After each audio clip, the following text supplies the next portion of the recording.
오늘은 새로운 한 주가 시작되는 월요일입니다. 다들 월요병은 없으신가요? 있다고 해주세요. 네, 그래서 제가 말씀을 나누기에 앞서 한 가지 퀴즈를 준비해 왔습니다. 월요병과 퀴즈가 무슨 상관이 있는가라고 딱 세 분 정도가 생각하시는 것 같은데요. 작게나마 웃으시며 월요일을 시작하셨으면 해서 퀴즈를 준비해 왔습니다. 네, 정답을 맞추신 분께는 선물이 있는데요. 이 월요병을 이겨낼 수 있는 다른 병, 바로 이 바카스 병을 선물로 드리도록 하겠습니다. 또 하나는 정이 없지요. 2개 준비했습니다. 그래서 한 병은 드시고 한 병은 다른 분 주셨으면 좋겠습니다. 자, 문제 나가겠습니다. 사람들이 제일 싫어하는 개는 무엇일까요? 여기서 개는 여의자를 씁니다. 그래서 요한계시록 할 때 개, 그리고 개모임 할 때 개. 자, 어렵죠? 힌트를 드리겠습니다. 세 글자이고요. 사람들이 이 개에 올라가는 것을 싫어합니다. 더 드릴게요. 네, 채로 시작하고 개로 끝나는 세 글자. 네, 누가 말씀하셨죠? 네, 제가 일단 드리도록 하겠습니다. 김지영 집사님 말씀하신 거죠? 네, 제가 일단 드리도록 하겠습니다. 바로 체중계입니다. 그렇다면 왜 체중계에 올라가는 것을 싫어할까요? 네, 그렇죠. 네, 그동안 관리하지 못했던 저를 포함해서 나를 수치적으로 판단하기 때문일 것입니다. 지금은 잘 모르겠지만 제가 초등학교 때 신체 검사를 하는데요. 지금도 하는지는 잘 모르겠지만요. 저는 그날이 두려웠습니다. 그래서 아직까지도 기억이 나는데 초등학교 5학년 때 신체 검사 하루 전날에 음식을 안 먹고 또 체중계에 올라가는 순간 배를 집어넣고 숨을 참았던 기억이 아직까지도 납니다. 아무런 소용이 없었지만요. 자, 그렇다면 성도 여러분, 우리의 몸무게를 재는 체중계가 아닌 우리의 죄가 측정되는 죄중계가 우리의 앞에 있다면, 또 그 죄중계에 올라가는 순간 여기 앞에 있는 그 LED에 언제 어디서 무엇을 또 어떻게 죄를 지었는지 기록된다면, 또 요새 기술이 발전해서 그 죄를 지은 모습이 사진 혹은 영상으로 플레이가 된다면 어느 누가 이 죄중계에 쉽게 올라갈 수 있을까요? 차라리 체중계에 올라가는 것이 훨씬 나을 것입니다. 하지만 오늘 본문에 등장하는 욥은 달랐습니다. 본문 말씀 31장 6절 말씀에도 기록되어 있듯 그는 하나님께서 나를 공평한 저울에 달아보시고 그가 나의 온전함을 아시기를 바라노라 라고 고백하며 욥은 자신이 살아온 삶에서 하나님께 지은 죄가 없음을 밝히고 있습니다. 그래서 오늘 본문 말씀인 욥기 31장에서 욥은 자신이 저지르지 않은 그러한 행위들을 쭉 늘어놓고 있습니다. 저는 오늘 말씀을 크게 세 부분으로 나누어서 살펴보려고 하는데요. 욥이 하나님 앞에 어떤 죄를 짓지 않았는지 하나하나 살펴보며 하나님께서 이 새벽 우리에게 주신 메시지를 함께 나누도록 하겠습니다. 첫 번째, 욥은 하나님 앞에서 의로운 삶을 살았음을 주장합니다. 1절에서 8절까지 계속해서 욥은 의로운 삶을 살았음을 고백하고 있는데요. 먼저 1에서 4절을 보면 욥 자신은 하나님의 심판과 감찰을 기억하며 살았다고 이야기합니다. 이는 역으로 자신은 하나님으로부터 심판을 받을 만한 어떠한 죄도 짓지 않았음을 의미합니다. 왜냐하면 하나님께서 나를 감찰하시고 지켜보시고 계시기 때문에 또 심판하시는 분이시기 때문에 욥은 죄를 지을 수가 없었습니다. 다음으로 5에서 8절까지 욥은 자신이 언제 불의한 일을 행하였는지를 스스로 반문함으로써 자신이 죄를 짓지 않고 하나님 앞에 의롭게 살았음을 강조하고 있습니다. 보배로운 성도 여러분, 욥은 하나님 앞에서 의로운 삶을 살았습니다. 의로운 삶이란 건 곧 하나님 앞에 죄를 짓지 않았다는 것이죠. 특별히 죄의 종류가 참으로 다양한데요. 저는 오늘 본문 말씀 1절에서 욥이 고백하고 있는 내가 내 눈과 약속하였나니 어찌 처녀에게 주목하랴는 이 안목의 정욕에 대해 조금 더 구체적으로 살펴보려고 합니다. 하나님 앞에서 자신의 무죄함을 주장했던 욥은 가장 먼저 안목의 정욕과 관련하여 이야기합니다. 그의 고백인 1절 말씀을 새번역 성경으로 보니 다음과 같이 기록되어 있었습니다. 젊은 여인을 음탕한 눈으로 바라보지 않겠다고 나 스스로 엄격하게 다짐하였다. 이 고백을 통해 알 수 있는 것은 욥은 자신의 정결함을 지키기 위해 굳게 결심했고, 특히 처녀에게 주목하지 않았다는 것은 윤리적인 결단과 함께 자신의 가정을 지키겠다고 결심한 것입니다. 성도 여러분, 고난을 당하기 전 욥은 어떠한 사람이었습니까? 가진 재물이 많은 부자였습니다. 자, 이렇듯 부자였던 욥은 사실상 마음만 먹으면 여러 아내를 둘 수도 있었습니다. 혹은 마음에 드는 여인이 있다면 재물로서도 그 여인을 살 수 있었을 것입니다. 하지만 욥은 그러하지 않았습니다. 또 욥에게 고난이 찾아와 하루아침에 자신이 가진 모든 것을 잃고 아내가 자신에게 너가 믿는 하나님을 저주하고 죽어라 라고 모진 말을 했을지라도 그는 아내를 함부로 대하지 않았습니다. 우리는 욥기의 마지막을 알고 있습니다. 그래서 욥기 42장 12절에서 13절까지의 말씀을 보면 욥기 1장에 기록된 재산보다 갑절, 즉 2배나 더 큰 재산을 다시 가지게 됩니다. 또한 고난 당하기 이전과 동일하게 10명의 자녀를 다시 낳게 됩니다. 그런데 여기서 아내가 바뀌었다는 말은 따로 나오지 않습니다. 이것은 무엇을 의미합니까? 욥은 자신이 처한 상황이 고난이든 아니든 상관없이 가정을 지키기 위해 노력했다는 것입니다. 다른 여자에게 음욕을 품지 않는 윤리적인 결단과 함께 말이죠. 성도 여러분, 우리가 그리스도인으로서 하나님 앞에 의로운 삶을 살아가기 위해 가장 먼저 나의 가정을 지키기 위해 노력하시기를 소망합니다. 내가 아무리 교회에 봉사하고 주님께 헌신한다 하더라도 가정을 돌보지 않는다면 그것은 완전한 헌신과 사랑이라 하기에는 조금은 부족할 것입니다. 결코 쉽지 않겠지만 하나님께서 우리에게 허락하신 그 배우자, 또 자녀, 또 부모님을 사랑으로 섬기며 우리의 가정을 통해 하나님의 의가 이 땅 가운데에 세워지기를 소망합니다. 다음으로 두 번째, 욥은 하나님 앞에서 그냥 의로운 삶이 아니라 완전히 의로운 삶을 살았습니다. 첫 번째로 나누었던 욥의 고백이 확장된 것인데요. 9절에서 34절까지의 말씀을 보면 여기에서 욥은 자신이 하나님 앞에서 결백하고 완전히 의로운 삶을 살았음을 고백하고 있습니다.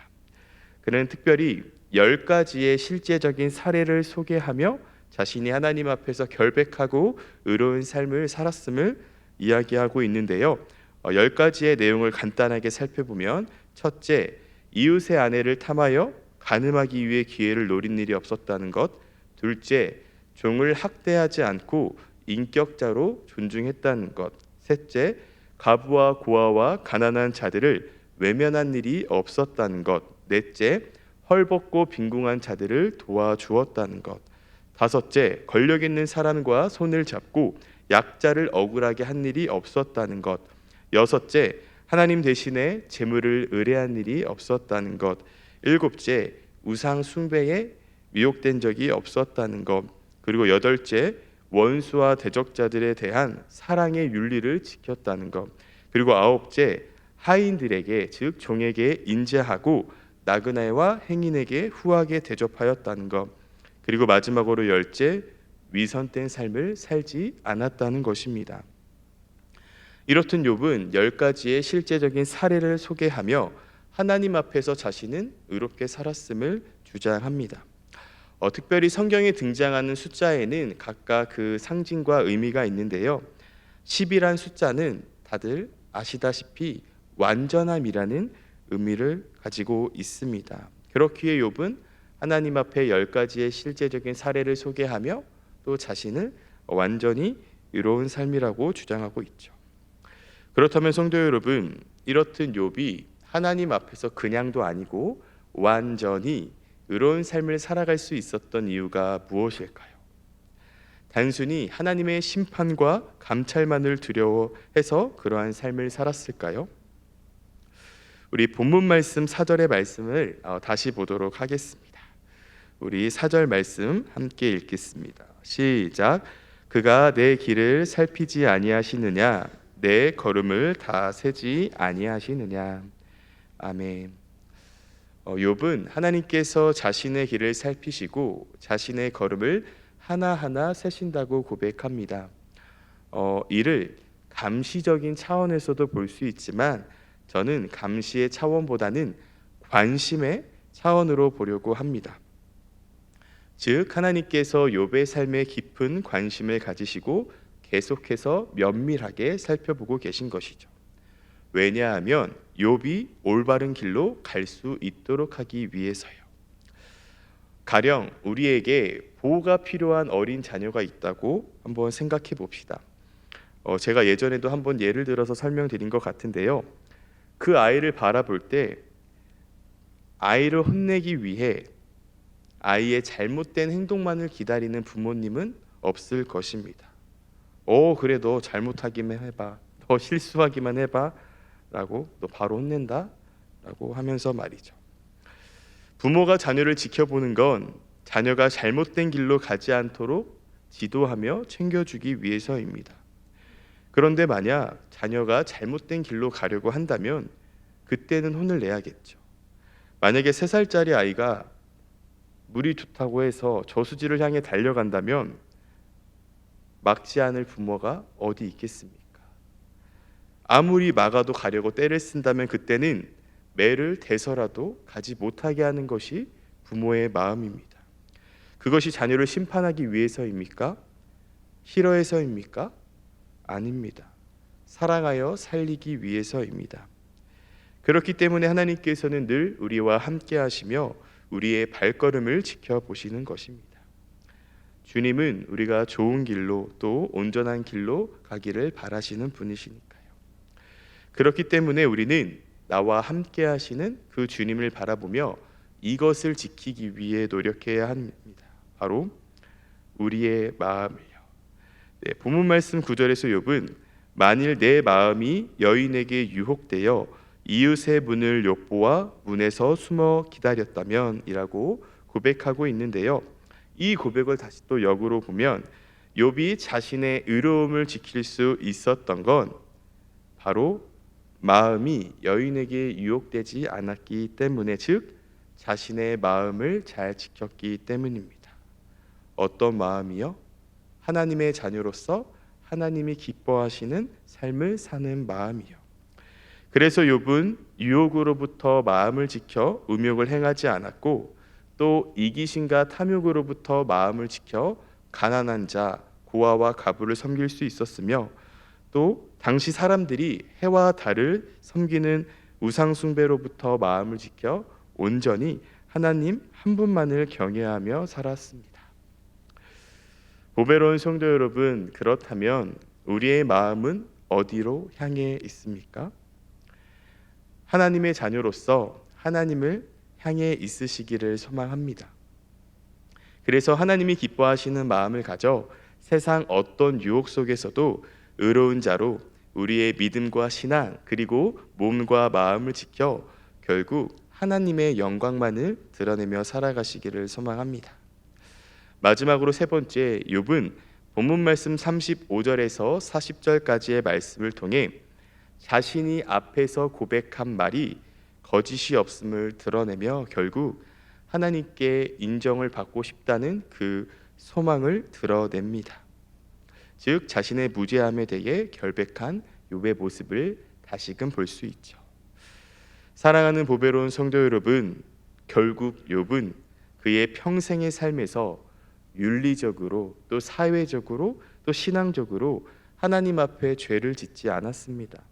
또 그러한 죄를 짓지 않기 위해 늘 자신의 마음을 지켰습니다. 성도 여러분, 하나님이 나와 함께 하심을 믿으십니까? 나를 지켜 보호하시고 나를 완전한 길로 인도해 주실 것이라는 사실을 믿으십니까? 그렇다면 더욱 나의 마음을 하나님께 향하십시오. 그래서 나의 영적 내비게이션에 하나님이라는 목적지를 설정하십시오. 그래서 윤리적으로, 사회적으로, 또 신앙적으로 죄를 짓는 다른 길로 가지 않기 위해 노력하는 저와 성도님들이 되시기를 소망합니다. 그러기 위해 늘 말씀드리듯 나를 곁에서 도와주시는 보혜사 성령 하나님을 매일매일 초청하며 붙들며 기도하시기를 바랍니다.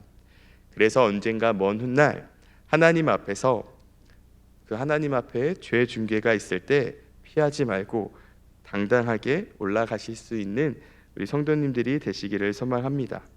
그래서 이 시대 마지막 때에 욥과 같이 가장 먼저 마음을 지켜 윤리적, 사회적, 신앙적인 죄를 멀리하고 의로우신 하나님만을 바라보며 늘 주님 안에서 승리의 삶 살아가시기를 간절히 소망합니다. 함께 기도하겠습니다. 은혜 하나님, 오늘은 욥기 31장의 말씀을 함께 나누었습니다. 욥이 자신의 가정을 지키고 또 하나님 앞에 죄를 범하지 않았던 건 늘 하나님께서 자신과 동행하신다는 사실을 알고 믿었기 때문입니다. 우리 보배로운 교회 공동체 모두가 나와 함께 하시고 나를 지켜 보호하여 주시는 주님과 날마다 동행하게 하시고, 비록 우리가 이 세상을 살아가고 있지만 세상의 것에 마음을 빼앗기는 것이 아니라 온전히 하나님의 나라와 하나님의 의가 이 땅에 세워지기 위해 기도하며 또 노력하며 살아가게 하옵소서. 또 이 삶은 결코 우리의 힘만으로 할 수 없사오니 보혜사 성령 하나님을 보내주셔서 하나님의 의가 이 땅에 확정되는 데 있어 앞장서는 멋진 삶을 살아가게 하옵소서. 주님, 수능이 이제 한 달도 채 남지 않았습니다. 수능을 준비하는 수험생 친구들 가운데 하나님의 지혜와 명철을 허락하여 주시고 끝까지 지치지 않는 체력과 마음도 허락해 주셔서 그 시험을 통해 하나님의 임재와 영광을 경험하게 하여 주옵소서. 또 자녀의 수능 준비를 바라보는 학부모님의 마음도 주님께서 어루만져 주셔서 강하고 담대한 마음 또한 허락하여 주옵소서. 주님께 귀한 예물 드리는 손길이 있습니다. 이 예물이 주님 안에서 사용되게 하시고 이 예물을 통해 하나님의 의가 이 땅에 세워지게 하여 주옵소서. 감사합니다. 사랑이 많으신 우리 구주 예수님의 이름으로 기도합니다. 아멘.